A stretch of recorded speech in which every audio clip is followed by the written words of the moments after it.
എല്ലാവർക്കും ഗ്രീൻ കാർപ്പറ്റിലേക്ക് സ്വാഗതം. ഞാൻ ഇവിടെ അവതരിപ്പിക്കാവുന്ന പയർ ഹാർവെസ്റ്റിംഗ് തന്നെയാണ്.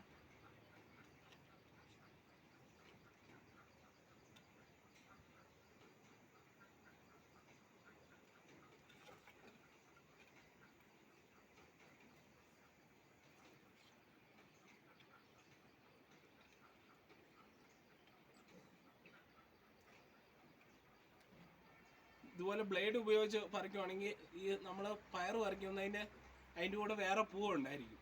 അത് പോകാതെ ഈ ബ്ലേഡ് വെച്ച് നമ്മൾ ഞുള്ളി പറിക്കുവാണെങ്കിൽ ഒടിക്കുമ്പോൾ അത് വിട്ട് പൂ പോകാൻ സാധ്യതയുണ്ട്. ആ പൂ കൊണ്ട് നമുക്കത് പിടിച്ച് കിട്ടും.